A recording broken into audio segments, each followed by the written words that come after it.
Good evening. तो शुरू करते हैं आज। टॉपिक है गोलमेज सम्मेलन या राउंड टेबल। Question one. पहला क्वेश्चन है, किस भारतीय नेता ने लंदन में प्रथम गोलमेज सम्मेलन में भाग लिया था? तो ये हो जाएगा मौलाना मोहम्मद अली। ऑप्शन ए हो जाएगा। पढ़ इसका हो लें। जाएगा, प्रथम गोलमेज सम्मेलन लंदन में नवंबर 1930 से जनवरी 1931 तक आयोजित किया गया था। कांग्रेस ने इसका बहिष्कार किया, लेकिन 89 भारतीय प्रतिनिधियों ने इसमें भाग लिया। प्रतिभागियों में मौलाना मोहम्मद अली, मोहम्मद शफी, आगा खान तृतीय, फजलुल हक जिन्ना, बी आर अम्बेडकर, बहादुर सप्रू आदि शामिल थे।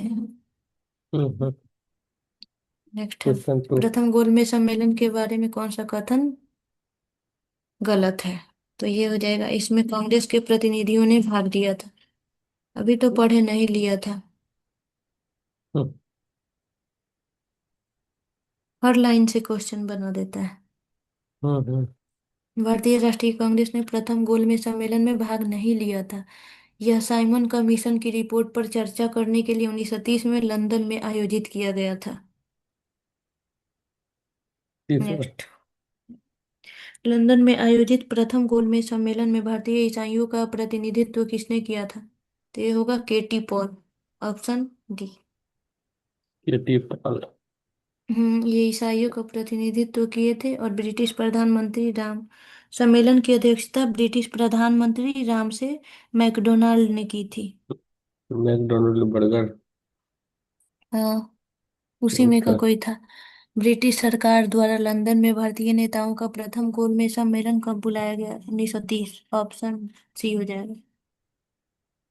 तो प्रथम गोलमेज सम्मेलन 1930, नवंबर 1930 से जनवरी नो। 1931 तक।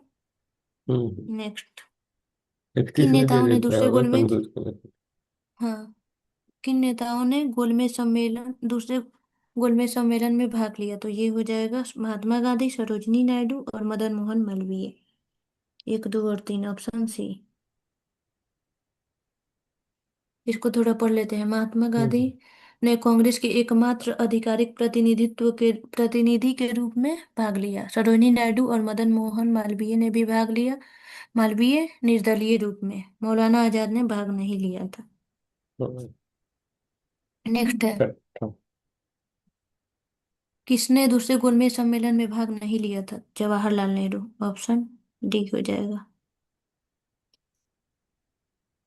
इसमें थे महादेव देसाई, प्यारेलाल और मदन मोहन मालवीय। दूसरे में जवाहरलाल नेहरू नहीं थे। हम्म। सेवेंथ।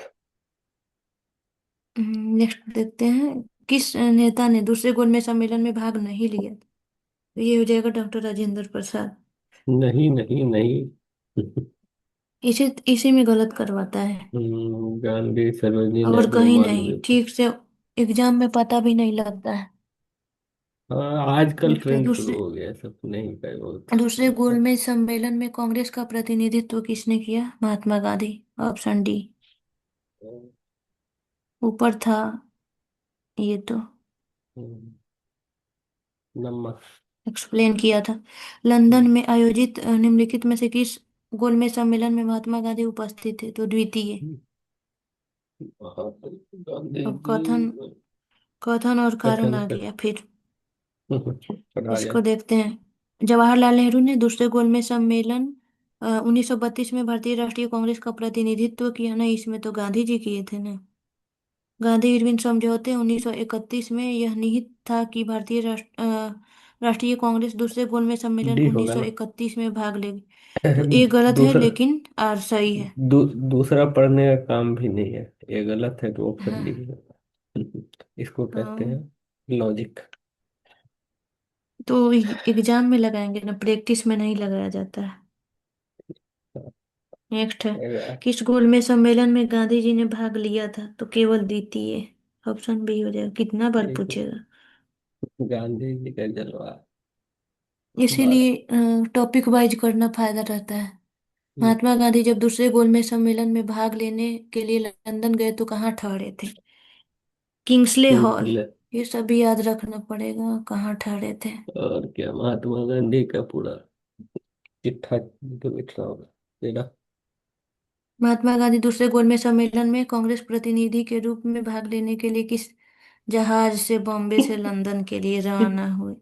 तो एसएस राजपूताना। अरे अपना जहाज याद नहीं रहता है कभी। ये तो अभी के जैसा कर दिया है, कौन जीना से हराम जहाज। कर दिया है इनका तो। जहाज भी याद ज- जहाज का नाम भी नोट करके रखा है। किस गोलमेज सम्मेलन ने भारतीय राष्ट्रीय कांग्रेस के प्रतिनिधि ने पहली बार भाग लिया? तो यही होगा द्वितीय, महात्मा गांधी लिए थे। ऑप्शन बी हो जाएगा। कांग्रेस फिर देखते हैं, महात्मा गांधी दिसंबर 1931 में कहाँ से खाली हाथ लं- भारत लौटे? लंदन। लंदन से। अब हाँ, सामान नहीं लिए थे, हाँ, विफलता हो गया था। हाँ, दो मुहावरा है हिंदी झगड़ा हो का गया ये। था ना, अंबेडकर में और हम्म, गांधी में झगड़ा हो गया वहीं पे। होते रहता है। तो भाग गए। द्वितीय गोलमेज हाँ, सम्मेलन किस मुद्दे पर विफल रहा? तो ये सांप्रदायिक प्रतिनिधि मंडल पे। ये बोल रहे थे मुस्लिम के कम्युनल। लिए अलग। हम्म। अब वही वही चीज आएगा पढ़िए उसका। बी आर अम्बेडकर ने दलित वर्गों के लिए अलग निर्वाचक मंडल की मांग की, जिसे गांधी ने अस्वीकार दिया। खैर। नेक्स्ट है, तीनों गोलमेज सम्मेलनों में भाग लेने वाले भारतीय का नाम क्या था? तो इसमें तो कोई दिख नहीं रहा है। सब गलत दोनों होगा दो इसमें। सम्मेलन में लिए थे, ए सब और डी गलत होगा। दोनों सही है। एक बार विकल्पीय प्रश्न विवादित है ये। नहीं हुआ ना। दो आदमी है, भीमराव और तेज बहादुर, है ना। ऑप्शन में दिया तो एक कैसे आप मान कहा? लीजिएगा। नेक्स्ट है। ठीक है ना, समझ में आएगा नहीं ये। 17। क्या। नेक्स्ट है, भारतीय दो। नेताओं, क्या उठाओ। है, भारतीय नेताओं में से किसने तीनों गोलमेज सम्मेलनों में भाग लिया था? तो ये हो जाएगा, एक मिनट इसमें तो 19। दो में डॉक्टर बी आर अम्बेडकर हो हम जाएगा। मार ऑप्शन, मार दिए 19। ऑप्शन सी हो 19 भी जाएगा। वही है। 19 भी वही है।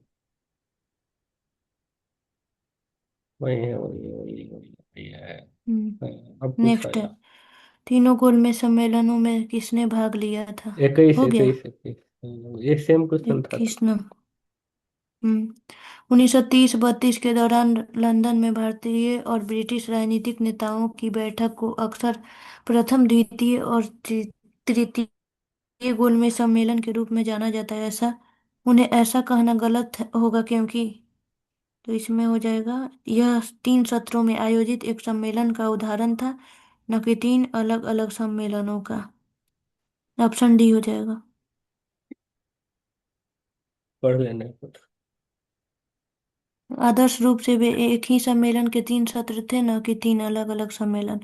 मुख्य उद्देश्य साइमन कमीशन रिपोर्ट पर चर्चा करना था। 22। नेक्स्ट,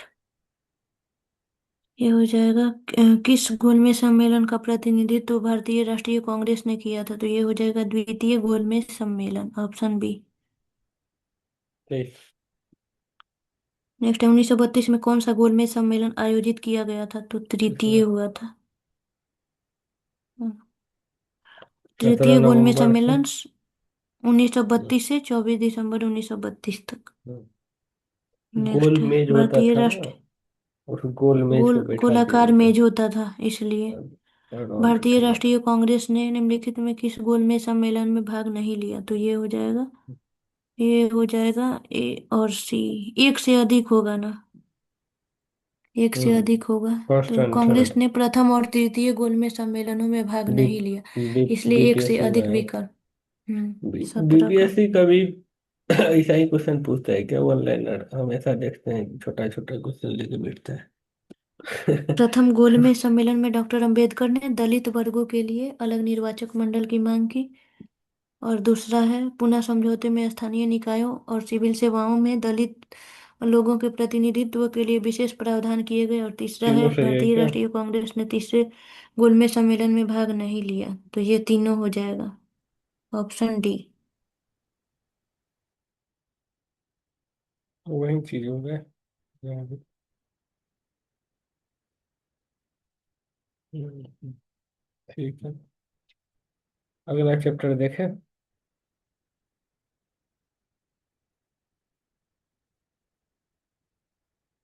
गोल में था ना, अगला देखें। हेलो। इसका डी हो जाएगा। हाँ। Next chapter. नेक्स्ट चैप्टर देख लेते हैं। ये है ना 36। सांप्रदायिक पुरस्कार हाँ। और पुनः समझौता। हम्म, ये गांधी जी और ठीक है। अंबेडकर के बीच हुआ था। किसने सांप्रदायिक पंचाट जारी किया? तो ये हो जाएगा रामसे मैकडोनाल्ड।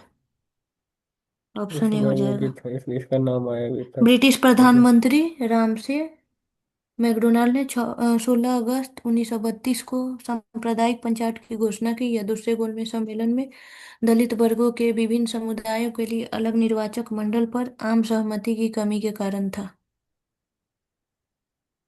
दूसरा। नेक्स्ट है रामसे मैकडोनाल्ड के सांप्रदायिक न्यायाधिकरण द्वारा अगस्त 1932 में पहली बार एक चुनावी समूह बनाया गया। ये हो जाएगा अछूतों के लिए। Option D. दलित वर्ग अछूतों को अल्पसंख्यक घोषित किया जाना था और अलग निर्वाचक मंडल के साथ आरक्षित सीटें दी हम्म जानी थी। मुसलमान और सिखों को पहले ही से ही अल्पसंख्यक माना जाता था। हम्म, अच्छा। ठीक है। कथन और कारण है तो हम्म, देख लेते हैं। ब्रिटिश सरकार ने अगस्त 1932 में सांप्रदायिक पंचायत की घोषणा की। इनमें इसने प्रत्येक अल्पसंख्यक को विधायिका में सीटों की एक संख्या को अलग निर्वाचक मंडल के आधार पर चुने जाने की अनुमति दी। तो ए और आर दोनों सत्य है लेकिन आर ए की सही व्याख्या है। तो वही तो हुआ सही व्याख्या है। ऑप्शन ए होगा। सही तो है। पढ़ना है क्या, वही और चीज होगा तो। सांप्रदायिक पंचायत की घोषणा 16 अगस्त 1932 को की थी। हम्म और इसमें मुसलमानों सिखों भारतीय ईसाइयों एंग्लो इंडियंस और यूरोपियों और दलितों के लिए अलग निर्वाचक मंडल प्रदान करना था। बस। हाँ, चार। नेक्स्ट है मैकडोनाल्ड के सांप्रदायिक पंचायत द्वारा किसे अलग निर्वाचक मंडल और आरक्षित सीटें आवंटित नहीं की गई थी? तो ये हो जाएगा बौद्ध। बुद्धा ऑप्शन बुद्ध डी हो बेचारा। जाएगा। हाँ, वही चाहिए यहाँ बौद्धों पे। को नहीं मिलेगा अलग। देना चाहिए था अल्पसंख्यक को, वो भी था। नहीं मिलेगा, वो अल्पसंख्यक थोड़े है। अच्छा महात्मा है गांधी तो। ने पहला आमरण अनशन कब शुरू किया था? तो ये हो जाएगा सांप्रदायिक पंचायत के समय। जेल में ही अन्न पानी सब छोड़ दिए थे। पढ़ बीस लेना सितंबर चाहिए। 1932 को महात्मा गांधी ने यरबता जेल में अपना पहला आमरण अनशन शुरू किया। यह सांप्रदायिक पंचायत के विरुद्ध था और यह 24 सितंबर 1932 को पूना समझौता के साथ समाप्त हुआ। ये हम्म, गांधी जी और अंबेडकर के बीच हुआ था। अच्छा। अगस्त 1932 में ब्रिटिश प्रधानमंत्री ने दलित वर्गों के प्रतिनिधित्व के लिए योजना की घोषणा की। इसे सांप्रदायिक तो यरवदा जेल से। हम्म, नेक्स्ट है महात्मा गांधी ने 1932 में आमरण अनशन किया मुख्य रूप से क्योंकि रामसे मैकडोनाल्ड ने सांप्रदायिक पंचायत की घोषणा की। ठीक। अंबेडकर गए थे ना सिर्फ अकेले, तो कांड करा के आए थे इसके साथ। नेक्स्ट है सांप्रदायिक पंचायत और पूना समझौते के तहत दलित वर्गों की कितनी सीटें दी गई? ये हो जाएगा 71 और 147। तो भेदभाव पढ़ फिर लेना। कहाँ कब हुआ था? पढ़ लेना इसको भी। सांप्रदायिक पंचायत में दलित वर्गों के लिए आरक्षित सीटें 71 थी। पूना समझौते द्वारा इसे बढ़ाकर 148 या 147, मतलब यही होगा। कभी बी 147 सही मानता है कभी। बीपीएससी में पूना आया था। समझौता किससे संबंधित था? दलित वर्ग। ऑप्शन ए हो जाएगा। नेक्स्ट है 10 मार्क्स। पूना समझौता प्रदान करना। ऑप्शन बी हो जाएगा। भी होगा। हम्म। हम्म, नेक्स्ट है कथन और कारण। पूना समझौते ने सांप्रदायिक पंचायत के उद्देश्य को विफल कर दिया और कारण है इसने सांसद और राज्य विधानसभाओं में एससी और एसटी लोगों के लिए आरक्षित सीटों के आरक्षण का मार्ग प्रशस्त किया। तो ये हो जाएगा ए और आर दोनों सत्य है और सही व्याख्या भी है। ऑप्शन है ना। ऑप्शन ए हो जाएगा। तो वही चीज होगा इसमें भी। हम्म। डॉक्टर अंबेडकर और गांधी जी के बीच एक समझौता हुआ जिसे क्या कहा जाता है? तो ये हो जाएगा पूना समझौता। Option C Poona pact. Hmm, next है तेरह। पूना समझौते पर किसके बीच हस्ताक्षर किए गए थे? तो इसमें तो गांधी। अंबेडकर। नहीं, तकनीकी रूप से समझौते पर मदन मोहन मालवीय, हिंदुओं का ओ, प्रतिनिधित्व। और हस्ताक्षर डॉक्टर पूछा है। गांधी तो जेल में थे ना, तो इसको उनके पढ़ जगह लेना एक पे। बार। तकनीकी रूप से समझौते पर मदन मोहन मालवीय, हिंदुओं का प्रतिनिधित्व, और डॉक्टर बी आर अम्बेडकर, दलित वर्गों का प्रतिनिधित्व के बीच हस्ताक्षर किए गए थे। गांधी ने व्यक्तिगत व्यक्तिगत रूप से दस्तावेज पर हस्ताक्षर नहीं किए, हालांकि यह उनके अनुयायियों और अम्बेडकर के बीच था। कई परीक्षाओं में विकल्प डी को सही माना जाता है, लेकिन सख्ती से कहे तो तथ्यात्मक रूप से सूक्ष्म है। मतलब गांधी तो हम्म, जेल में थे, तो कहाँ से होगा। वही ना, तो होगा। नेक्स्ट है, सांप्रदायिक पंचायत की घोषणा के पूना। बाद निम्नलिखित में से किसे लागू किया पूना गया था? तो पूना। ये हो जाएगा पुणे समझौता, ऑप्शन डी। ठीक है। 15। किसने 1932 के ऐतिहासिक पुणे समझौते पर हस्ताक्षर नहीं किए थे? तो एम के गांधी। गांधी जेल में थे ना। तो जेल में से क्या हस्ताक्षर करें? इस 1932 के पुणे समझौते के बाद हरिजन सेवक संघ की स्थापना हुई, इसके अध्यक्ष थे, तो ये हो जाएगा घनश्याम दास बिरला। ये भी फेमस ऑप्शन बी हो क्वेश्चन है। जाएगा। पूछते और इसकी स्थापना गांधी ने की थी, और पहले अध्यक्ष घनश्याम दास बिरला थे।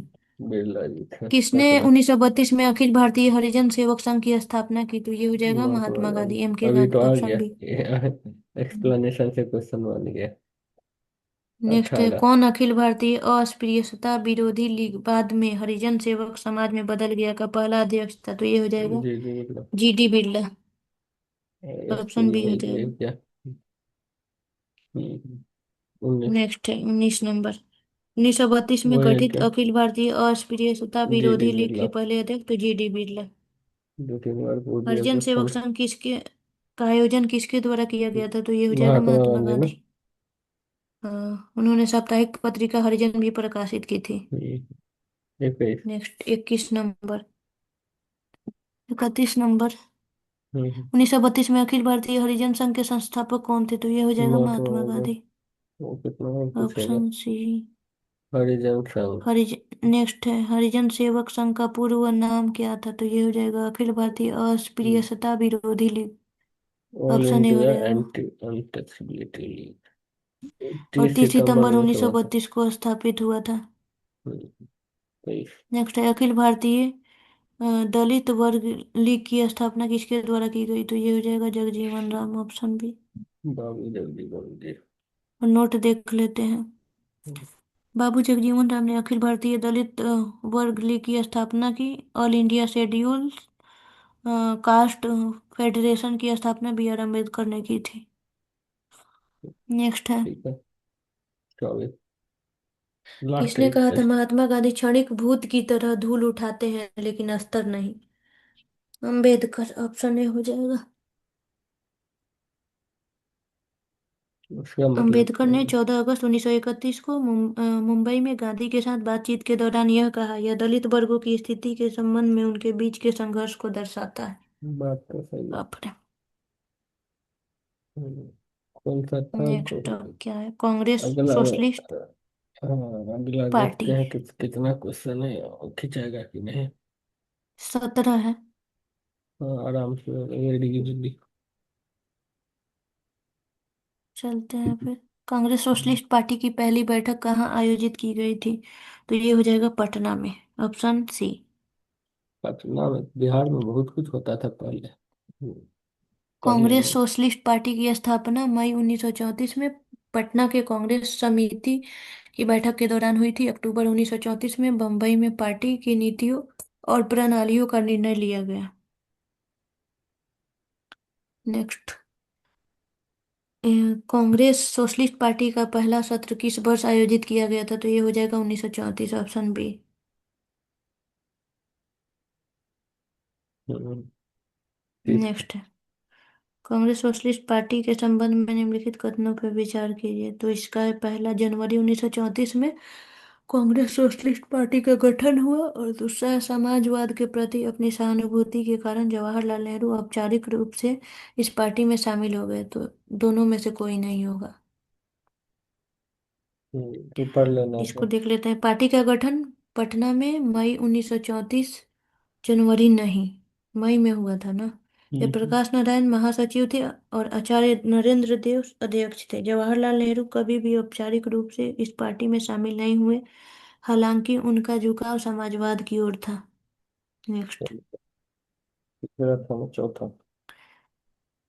इसने ब्रिटिश वस्तुओं के बहिष्कार और करों की चोरी की वकालत की। दूसरा है, यह सर्वहारा वर्ग की तानाशाही स्थापित करना चाहती थी। तीसरा है, इसने अल्पसंख्यकों और उत्पीड़ित वर्गों के लिए अलग निर्वाचक मंडल की वकालत की। ऑप्शन क्या डी हो होगा? जाएगा। कुछ ही ऑप्शन डी नहीं क्या? होगा। पढ़ना पड़ेगा नॉन ऑफ इसको। The above. सीएसपी ने विकेंद्रीकृत समाजवाद की वकालत की, न कि सर्वहारा वर्ग की तानाशाही की। तो दो कथन दो गलत है, लेकिन उन्होंने अलग निर्वाचन मंडल की वकालत नहीं की। उन्होंने वर्ग एकजुटता के माध्यम से सांप्रदायिक विभाजनों को पार करने की आशा की। तो ये भी गलत है। और उसका ध्यान ट्रेड यूनियन और किसानों के लिए आर्थिक शक्ति पर था, न कि विशेष रूप से। इस संदर्भ में प्राथमिक नीति के रूप में कर चोरी पर कथन एक गलत है। मतलब कोई भी नहीं है, सब गलत ही है। तीसरा क्वेश्चन पूछेगा कि नेक्स्ट। बच्चा करो, गलत ही। ये तो गलत ही होगा। कौन तीनों कांग्रेस का तीन। सोशलिस्ट पार्टी के एक प्रमुख नेता थे? तो ये हो जाएगा आचार्य नरेंद्र देव। ऑप्शन डी हो जाएगा। Congress next socialist question party पे। का गठन अक्टूबर 1934 में आचार्य नरेंद्र देव और जयप्रकाश नारायण द्वारा किया गया था। छठा। नेक्स्ट है, 1934 में कांग्रेस सोशलिस्ट पार्टी की स्थापना किसके द्वारा की गई थी? तो ये हो जाएगा जयप्रकाश ठीक। नारायण और नरेंद्र देव। जयप्रकाश नेक्स्ट। नारायण, इस ऐसा तो बीपीएससी में पूछता है, हम्म, बीपीएससी कहीं है? बिहार के हैं इसलिए। 1934 हाँ, में पटना में अखिल भारतीय कांग्रेस सोशलिस्ट पार्टी के संयोजक कौन थे? तो ये हो जाएगा जयप्रकाश। जयप्रकाश नारायण। बीपीएससी करना हो, नहीं बीपीएससी और है। उन्हें महासचिव नियुक्त किया गया था और आचार्य नरेंद्र देव के अध्यक्ष के रूप में कार्य किया। नेक्स्ट है, हाँ, आज होगा। कांग्रेस सोशलिस्ट पार्टी 1934 में किसके द्वारा आयोजित की गई थी? तो ये हो जाएगा बी। जयप्रकाश नारायण और नरेंद्र वही देव। ऑप्शन सिंपल है। वही होगा। ऑप्शन कौन सा है? बी है ना? बी बी है। होगा। बी है। हाँ, बी होगा। हाँ। जयप्रकाश नारायण नंबर। किस पार्टी से जुड़े थे? तो ये हो जाएगा Congress socialist party. Option C हो जाएगा। वही चलेगा टॉपिक। नेक्स्ट। 10वां। बिहार सोशलिस्ट पार्टी की स्थापना किसके द्वारा की गई थी? तो जयप्रकाश ये हो जाएगा नारायण। जेपी। हाँ। पढ़ पढ़ लेना कौन सा। ये प्रश्न विकल्पों में इसे जेपी नारायण को बताता है, लेकिन व्याख्या स्पष्ट करती है। फूलन प्रसाद वर्मा ने 1931 में बिहार सोशलिस्ट पार्टी का गठन किया। जयप्रकाश नारायण, गंगा शरण सिन्हा, रामवृक्ष बेनीपुरी और रामानंद मिश्रा इससे जुड़े थे। है तो नाम तो उनका है, नेक्स्ट मैं किसी को ना पकड़ूंगा। 11। है, 1931 में बिहार सोशलिस्ट पार्टी का गठन किसने किया? तो ये हो जाएगा फूलन प्रसाद वर्मा और जयप्रकाश नारायण। बिहार सोशलिस्ट पार्टी है। जयप्रकाश नारायण जिसमें उसको मार दीजिए। नेक्स्ट है, 1931 में इस बिहार इसमें ये हो। सोशलिस्ट पार्टी का गठन किसने किया? फूलन इसमें ये। प्रसाद वर्मा। Option A. एक बात। अब आ गया लोकनायक किसे के नाम से किसे जाना जाता है? तो जयप्रकाश नारायण। एक ही लोकनायक और ऑप्शन थ्री, लोकमान्य लोकमान्य बीजी तिलक। बाल गंगाधर तिलक। जयप्रकाश नारायण लोकनायक। लोकनायक के रूप में प्रसिद्ध है। उन्होंने 1974 में संपूर्ण क्रांति की घोषणा की। हाँ, जयप्रकाश नारायण लोकनायक किस नाम से जाने जाते थे? तो लोकनायक। लोकमान्य भी दिया है दे कंफ्यूज दिया के ना, लिए। बहुत चालाक है बीपीएससी। हाँ, समझ लो। इसलिए तो वाई क्यू करना चाहिए। जयप्रकाश नारायण को कौन सी उपाधि दी गई थी? तो लोकनायक। ऑप्शन बी हो जाएगा। इसमें भी दोनों दिया है। पहली उपाधि थोड़ा सा बहुत दिया जल्दी है। जल्दी में हो जाएगा, काम खत्म। 16। जयप्रकाश दिवस कब मनाया जाता था? तो अप्रैल 1946। Option D.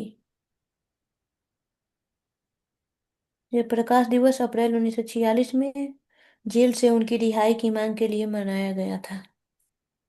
तो फिर इसको क्या देख होगा? ले। ये हो जाएगा 1936 में हस्ताक्षरित बॉम्बे मैनिफेस्टो ने समाजवादी आदर्शों के प्रचार पर खुले तौर पर विरोध किया। और दूसरा है, इसे पूरे भारत में के व्यापारिक समुदाय के एक बड़े वर्ग का समर्थन मिला। तो ये हो जाएगा दोनों।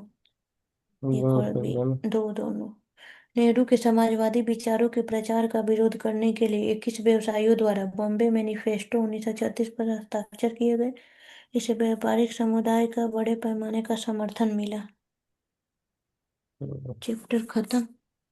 तो इसके बाद होगा 38, उसमें देखे कितना है।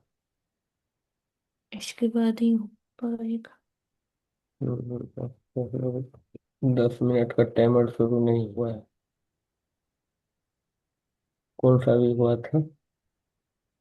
अर्थित करना है। 37 हुआ था ना, 38 करना है। ये भी 17। तो हो जाएगा, क्योंकि 10 मिनट से ज्यादा टाइम है। आराम से हो जाएगा। 1937 में हुए प्रांतीय विधानमंडल चुनावों में निम्नलिखित में किस प्रांत में भारतीय राष्ट्रीय कांग्रेस का पूर्ण बहुमत प्राप्त नहीं हुआ था? तो ये हो जाएगा पंजाब। और इसमें पूर्ण बहुमत मिला था मद्रास, बिहार, मध्य प्रांत और बरार, संयुक्त प्रांत और उड़ीसा। और जुलाई हम्म, 1937 में कांग्रेस ने 6 राज्यों बॉम्बे सहित में मंत्रालय बनाए। बंगाल, पंजाब और सिंध में कांग्रेस को पर्याप्त समर्थन नहीं मिला। दूसरा। प्रांतीय सरकारों का गठन किस अधिनियम के तहत किया गया था? 1935। 35 होगा। पढ़ लेना कौन सा। इस प्रांतीय सरकारों का गठन भारत सरकार अधिनियम 1935 के तहत किया गया था। इस अधिनियम के आधार पर फरवरी 1937 में चुनाव की घोषणा की गई थी और चुनाव हुए। तीसरा। तीसरा है 1935 के अधिनियम के तहत हुए विधानसभा चुनाव में कांग्रेस ने निम्नलिखित में किस राज्य में पूर्ण बहुमत हासिल नहीं किया? तो बंगाल। बंगाल। बंगाली दादा। मद्रास बिहार उड़ीसा वाला सब टूट पड़ा। चौथा। 1937 के चुनाव में कांग्रेस ने कितने राज्यों में स्पष्ट बहुमत हासिल किया? तो 5। पाँच। मद्रास, बिहार, मध्य प्रांत और बरार, संयुक्त प्रांत और उड़ीसा। हाँ। नेक्स्ट। पांचवा। ब्रिटिश भारत के निम्नलिखित प्रांतों पर विचार करें और उन प्रांतों की पहचान करें जहां भारतीय राष्ट्रीय कांग्रेस ने 1937 में मंत्रालय नहीं बनाया था। तो ये हो जाएगा बंगाल और पंजाब, 3 और 4, ऑप्शन बी। अभी तो देखा था ना, बंगाल में नहीं हुआ था। पढ़ लेना है इसको। इस भारतीय 8 प्रांतों में एक शक्ति के रूप में उभरी भारतीय राष्ट्रीय। इसने बंगाल और पंजाब और सिंध में मंत्रालय नहीं बनाया। मध्य प्रांत और उड़ीसा में मंत्रालय बनाए गए थे। हम्म, अब छठा है ना, नेक्स्ट। क्या वह क्वेश्चन। प्रांत हाँ, वह प्रांत जहां 1937 के आम चुनाव के दौरान भारतीय राष्ट्रीय कांग्रेस को पूर्ण बहुमत नहीं मिल सका, वह कौन? नहीं क्यों। तो ये वो तो गलत लग सब रहा है। गलत है। कारण उसको पढ़ लेना है एक बार। ये और बी तो सही है। 1936 से 37 के आम चुनाव के दौरान भारतीय राष्ट्रीय कांग्रेस को बॉम्बे और मद्रास दोनों में पूर्ण बहुमत नहीं मिल सका। बॉम्बे में इसने 175 में से 86 सीटें जीती, सबसे बड़ी पार्टी, लेकिन पूर्ण बहुमत नहीं। चूंकि ए और बी दोनों तकनीकी रूप से सही है, इसलिए यह प्रश्न विवादित है। दो दो ऑप्शन को सही कर देता है, बोलता है कि एक ही में है। और ऑप्शन देता ही नहीं। वह प्रांत जहां 1937 के आम चुनावों के बाद भारतीय राष्ट्रीय कांग्रेस ने अपना मंत्रालय नहीं बनाया। तो हो जाएगा बंगाल, ऑप्शन ए। बिहार, मद्रास और उड़ीसा में मंत्रालय बनाया था। नेक्स्ट है। वर्ष 1937 के चुनाव में कितने प्रांतों में कांग्रेस मंत्रालय का गठन किया गया? तो ये हो जाएगा, ये भी वही सारा लग गलत ही रहा है। वही 6 प्रांत लग में हुआ था, तो 6 ऑप्शन। छः नहीं है। जुलाई 1937 में कांग्रेस ने 6 प्रांतों में अपनी सरकार बनाई। बॉम्बे, संयुक्त प्रांत, मध्य प्रांत, उड़ीसा, बिहार और मद्रास। बाद में इसने NWFP और असम में गठबंधन सरकारें चलाई। उत्तर इस पर निर्भर करता है कि प्रारंभ में या कुल पूछा गया है, इसलिए इसे विवादित चिन्ह किया गया है। ये भी कुल गलत है। नहीं। नहीं, नंबर।